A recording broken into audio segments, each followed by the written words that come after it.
Assalamualaikum warahmatullahi wabarakatuh. Perkenalkan, nama saya Muhammad Inu Fadil.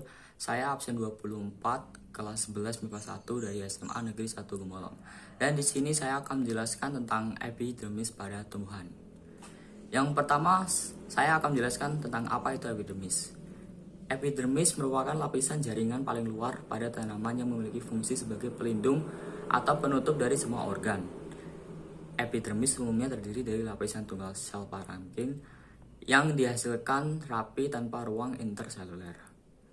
Fungsi utama epidermis adalah sebagai jaringan pelindung organ dari kondisi lingkungan luar tumbuhan. Kalau pada manusia, jaringan epidermis bisa dianalogikan sebagai kulit. Lalu kita masuk pada struktur epidermis. Yang pertama itu ada yang namanya kutikula.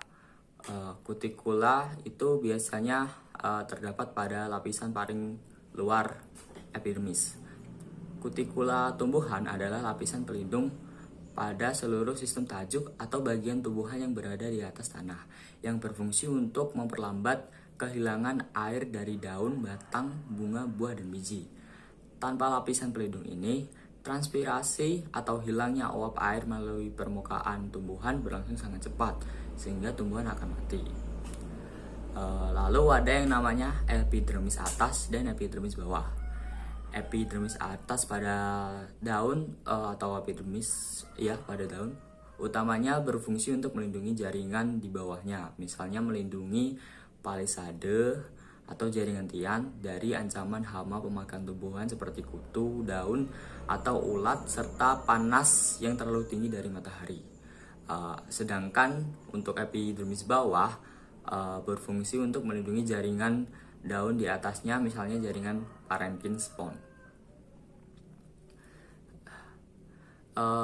Terus di antara epidermis atas dan epidermis bawah ada yang namanya mesofil.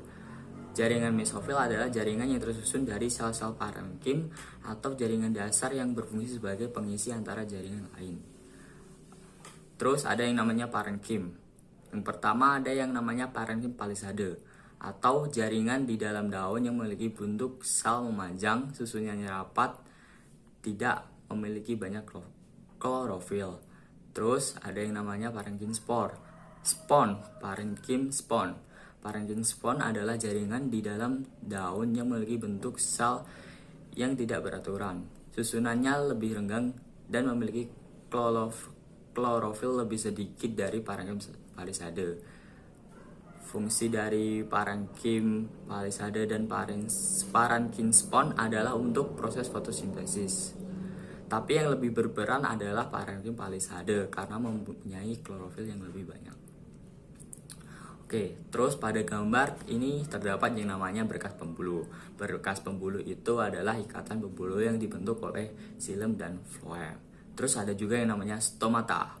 Fungsi stomata adalah sebagai pengatur penguapan masuknya CO2 dari udara dan keluarnya O2 ke udara selama proses fotosintesis, dan arah sebaliknya pada saat respirasi.